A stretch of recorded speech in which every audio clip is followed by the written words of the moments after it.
Saya ingin merespon Sani Uye dengan membaca biar efektif tanpa menambah ungkapan-ungkapan yang justru nanti terkesan apologetik.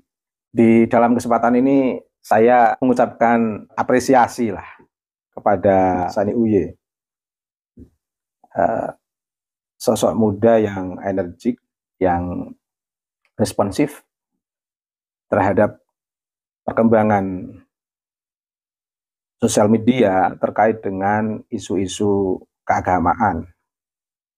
Dan tentu ini bagian daripada diskursus keilmuan yang menarik dan bermanfaat.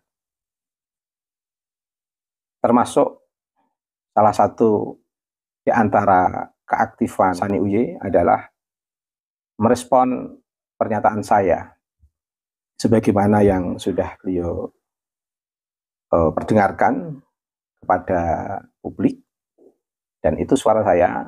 Memang kalau diperlukan penjelasan, akhirnya saya harus menjelaskan. Alhamdulillah, kami ucapkan terima kasih kepada Al-Mukarram Kaji Ubaidillah Tamam karena beliau ingin merespon apa yang kami nyatakan di dalam video kami yang sebelumnya. Oleh sebab itu, kami ucapkan terima kasih banyak kepada Kiai Haji Ubaidillah Tamam. Semoga Allah senantiasa menjaga panjenengan dan menjaga kita semua para penonton. Amin ya rabbal alamin. Dan tolong kepada para netizen, tonton video ini sampai selesai. Nanti insya Allah kalian akan paham. Silakan nilai sendiri nanti ya, nilai sendiri. Nanti kami akan tampilkan video kami dan video Kiai Haji Ubaidillah Tamam, sekaligus nanti tanggapan ataupun jawaban daripada Kiai Haji Ubaidillah Tamam atas pernyataan kami. Berikut ini videonya, tonton sampai selesai. Berikut ini video daripada Al-Mukarram Kiai Haji Ubaidillah Tamam. Kita ini kan NU Mas Walikin Mas Yusuf. Boleh menggunakan hadis maudhu li fadhail a'mal. Kita ini kan NU Mas Walikin Mas Yusuf. Boleh menggunakan hadis maudhu li fadhail a'mal. Dalam video itu sangat jelas Al-Mukarram Kaji Ubaidillah Tamam menyatakan kita ini kan NU, berarti beliau orang NU. Namun setelah itu dilanjut oleh beliau Al-Mukarram Kaji Ubaidillah Tamam, kita ini kan NU. Kita boleh menjadikan ataupun menggunakan mengamalkan hadis maudhu di dalam fadhailul a'mal. Ini yang harus kami tanggapi. Hadis maudhu itu teman-teman kan hadis palsu. Hadis palsu. Apakah benar di Jam'iyah Nahdlatul Ulama kita boleh mengamalkan hadis maudhu atau hadis palsu? Jawabannya sangat tidak benar sekali, dan kami akan bacakan ibarat ini nanti ya. Perlu dipahami, kita harus mampu membedakan dulu ya, mana hadis maudhu dan mana hadis dhaif. Kalau maudhu itu palsu, tidak bisa dinisbatkan kepada baginda Nabi kita Muhammad Sallallahu Alaihi Wasallam. Itu maudhu namanya, palsu. Tapi kalau hadis dhaif itu masih bisa dinisbatkan kepada Rasulullah Sallallahu Alaihi Wasallam. Dan di Nahdlatul Ulama itu tidak boleh hadis maudhu atau hadis palsu itu diamalkan. Untuk ibarat, monggo silakan cek lagi di dalam kitab Al-Azkar, ini karya Al-Imam An-Nawawi, ulama Syafi'iyah rahimahullahu taala rahmatal abror. Amin ya rabbal alamin. Punya kami di sini terbitan Maktabah Imaratillah, tepat pada halaman ke-7. Faslun qalal ulama'u minal muhadditsina wal fuqaha'i wa ghairihim. Para ulama dari kalangan ahli hadis maupun dari kalangan fuqaha ahli fikih dan ulama-ulama lainnya, mereka berkata, ya juzu wa yustahabbul amalu fil fadaili wat targhibi wat tarhibi bil haditsid dha'ifi ma lam yakun maudhu'an. Boleh bahkan dianjurkan bagi kita umat Islam mengamalkan di dalam masalah fadailul a'mal ataupun dalam konteks tarhib wa tarhib mengamalkan hadis dhaif, hadis lemah. Boleh diamalkan dalam konteks fadailul a'mal. Jadi hadis dhaif, hadis lemah boleh kita amalkan dalam fadailul a'mal atau tarhib wa tarhib malam yakun maudhu'an. Selama hadis itu bukan hadis maudhu, selama bukan hadis palsu. Nah, ini Pak Yai ya. Jadi kita nggak boleh kalau sudah hadisnya maudhu, sudah palsu, nggak boleh diamalkan. Yang boleh diamalkan adalah hadis dhaif, hadis lemah. Boleh dalam konteks fadhailul a'mal atau at-targhib wa tarhib. Kalau hadis maudhu atau hadis palsu, jelas tidak boleh diamalkan. Kemudian kita cek dalam kitab Al-Fatawa Al-Kubra Al-Fiqhiyah, karya daripada Al-Imam Ibnu Hajar Al-Haytami, ulama Syafi'iyah rahimahullahu ta'ala wa nafa'anallahu bihi wa bi'ulumihi amin ya rabbal alamin. Monggo cek dalam juz kedua punya kami terbitan Darul Kutub Al-Ilmiyah, tepat pada halaman kelima. Di sini dijelaskan wa qad taqarrara annal hadits ad-dha'ifa wal mursala wal munqati'a wal mu'dhala wal mauqufa yu'malu biha fi fadailil a'mali ijma'an. Sudah tetap, artinya sudah menjadi kesepakatan di antara para ulama sebagaimana yang sudah dinyatakan juga oleh Al-Imam An-Nawawi tadi ya, bahwa hadis dhaif, hadis lemah, hadis mursal, hadis munqati, hadis mu'dhal, hadis mauquf boleh diamalkan dalam fadhailul a'mal ijma'an, menurut ijma' ulama, kesepakatan ulama. Jadi di sini tidak ada sama sekali pembolehan mengamalkan hadis maudhu, hadis palsu. Begitu ya. Jelas hadis palsu, hadis maudhu tidak boleh diamalkan baik dalam apapun sudah. Termasuk fadhailul a'mal gak boleh mengamalkan hadis maudhu. Yang boleh itu adalah hadis dhaif, boleh diamalkan kalau hadis dhaif. Dhaif itu lemah, kalau maudhu itu palsu. Dan kami meyakini, husnudzon kami, insya Allah beliau Kaji Ubaidillah Tamam hanya sekedar sabukul lisan lah. Karena bagi kami tidak mungkin sekali sekelas beliau Kaji Ubaidillah Tamam tidak mengerti perbedaan antara hadis dhaif, hadis lemah dengan hadis maudhu atau hadis palsu. Sehingga kami meyakini, husnudzon kami, beliau rasanya cuma sabukul lisan. Tetapi tetap kami luruskan karena kasihan kepada orang awam. Khawatir mereka akan percaya bahwa di NU boleh mengamalkan hadis maudhu, boleh mengamalkan hadis palsu. Nah, ini yang kami khawatirkan, sehingga kami tetap berkomentar di media sosial. Ya, ingat, yang boleh diamalkan di dalam fadhailul a'mal adalah hadis dhaif, hadis lemah.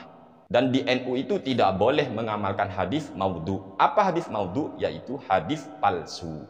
Gak boleh diamalkan kalau hadis palsu.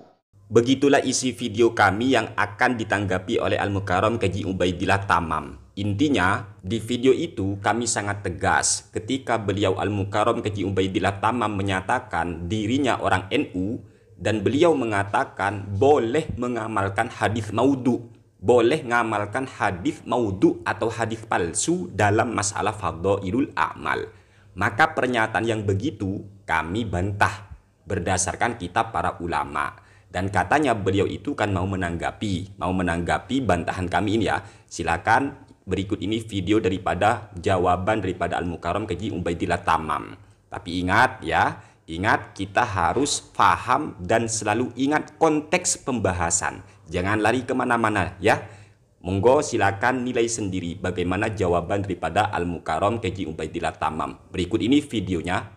Saya ingin merespon Sani Uye dengan membaca biar efektif tanpa menambah ungkapan-ungkapan yang justru nanti terkesan apologetik atau membela diri.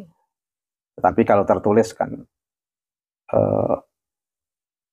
betul-betul mewakili representasi penuh pandangan dan pengalaman akademik saya, sehingga lebih mudah dicerna dan lebih sistematis. Pertama, saya ingin menyampaikan dulu tentang hadis maudhu dan relevansinya, serta di situ nanti ada catatan saya yang secara otomatis menjawab apa yang menjadi dalam tanda kutip gugatan Sani.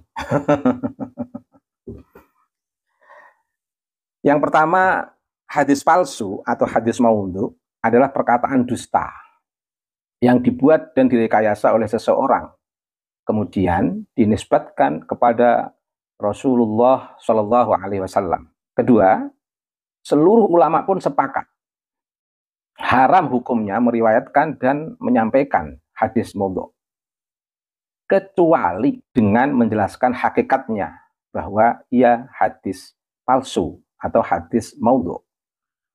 Mengapa demikian? Sebab dengan menerangkan kedudukan hadis tersebut membuat orang bisa membedakan antara hadis yang sahih dengan hadis yang maudhu, dan sekaligus dapat menjaga sunnah dari perkara yang tidak benar. Yang ketiga, hadis itu sendiri secara istilah adalah segala peristiwa yang disandarkan kepada Nabi Muhammad Sallallahu Alaihi Wasallam, baik perkataan, perbuatan, dan apa yang didiamkan Nabi. Karenanya jika ada hadis tidak disandarkan kepada Nabi Muhammad, maka disebut hadis palsu atau hadis maudhu. Yang keempat, hadis maudhu berasal dari dua suku kata bahasa Arab, yaitu al-hadis dan al-maudhu. Hadis dari segi bahasa mempunyai beberapa pengertian seperti baru atau al-jadid, dan cerita, al-khabar. 5. Kata maudhu dari sudut bahasa berasal dari kata wadha'a yadha'u wad'an wa maudhu'an, yang memiliki beberapa arti, antara lain telah menggugurkan. Banyak artinya, yang saya ambil hanya satu ini aja. Arti yang paling tepat disandarkan pada kata maudhu supaya menghasilkan makna yang dikehendaki, yaitu telah membuat, yang kemudian berkembang dibuat-buat, bukan dari Nabi, mengatakan dari Nabi. Oleh karena itu, maudhu di atas timbangan isim maf'ul atau benda yang dikenal perbuatan mempunyai arti yang dibuat. Keenam, hadis maudhu ini yang paling buruk dan jelek di antara hadis dhaif lainnya. Ia menjadi bagian tersendiri di antara pembagian hadis oleh para ulama yang terdiri dari hadis sahih, hadis hasan, hadis dhaif, dan hadis maudhu. Maka maudhu menjadi satu bagian tersendiri. Pada zaman Khalifah Abbasiyah, hadis maudhu dibuat demi mengambil hati para khalifah. Di antaranya seperti yang terjadi pada Khalifah Harun ar-Rasyid, di mana seorang lelaki yang bernama Abul Bakhtari, seorang qadhi, masuk menemuinya ketika ia sedang menerbangkan burung merpati. Lalu ia berkata kepada Abu Bakhtari, adakah engkau menghafal sebuah hadis berkenaan dengan burung ini? Lalu dia meriwayatkan satu hadis, katanya bahwa Nabi Shallallahu Alaihi Wasallam selalu menerbangkan burung merpati.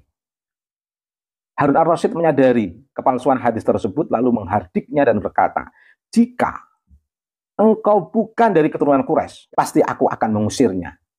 Ketika saya menjelaskan ini, secara otomatis saya menggunakan hadis maudhu sebagai contoh dalam penjelasan. Dan penjelasan ini penting biar lebih mendudukkan persoalan. Dan penjelasan ini memiliki keutamaan. Pertanyaannya, apakah saya dilarang atau diperbolehkan menggunakan cerita ini dengan menegaskan bahwa cerita ini adalah hadis maudhu atau hadis palsu? Jawaban saya tidak apa-apa. Dengan menjelaskan bahwa ini hadis maudhu. Kita boleh menggunakan dan menjelaskan status hadis palsu untuk membantu menjelaskan duduk persoalan kisah yang tidak diriwayatkan dari Nabi dengan mengatakan hadis maudhu. Atau sebenarnya teks itu adalah teks hadis maudhu atau hadis palsu. Setelah melalui verifikasi akademik yang ketat, ternyata memiliki keutamaan yang menguatkan perspektif atau strategi resolusi konflik sosial. Dengan catatan, tanpa menyebut riwayat atau menyandarkan dari Nabi. Saya ulang, tanpa menyebut riwayat atau menyandarkan dari Nabi. Sekali lagi, tanpa menyebut riwayat atau menyandarkan dari Nabi, maka tidak apa-apa. Yang haram atau bahkan ada yang menghukumi kafir apabila bukan hadis Nabi dikatakan hadis Nabi tanpa menyebut status hadis.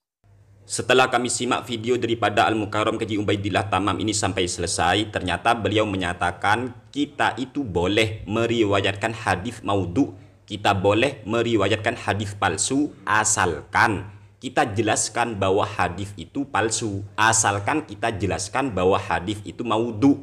Begitu pernyataan daripada Al-Mukarram Haji Ubaidillah Tamam. Saya rasa beliau ini lupa konteks mungkin ya, Allahu a'lam lah. Dan sebenarnya kita memang sepakat Pak Yai ya, kalau kita meriwayatkan hadis dan kita menjelaskan bahwa hadis itu maudhu, hadis ini palsu, maka ini bukan konteks pembahasan yang sedang kita bahas. Karena konteks pembahasan kita sebenarnya adalah ucapan panjenengan yang mengatakan boleh mengamalkan hadis maudhu, boleh mengamalkan hadis palsu dalam fadhailul a'mal. Itu kan konteks pembicaraan kita. Bukan hukum meriwayatkan hadis palsu lalu kita jelaskan bahwa hadis itu palsu. Bukan itu kan yang kita bahas. Dan perlu kita ketahui, ketika kita menemukan hadis maudhu dan isinya tidak bertentangan dengan syariat, lalu kita amalkan, sebenarnya kita itu bukan mengamalkan hadis maudhu'nya. Enggak. Akan tetapi karena memang sesuatu itu tidak menentang syariat. Dan andaikan tidak ada redaksi hadis maudhu tersebut, ya kita tetap boleh kok ngamalkan. Yang namanya sesuatu tidak menentang syariat, ya boleh kita ngamalkan meskipun tidak ada redaksi dari hadis maudhu.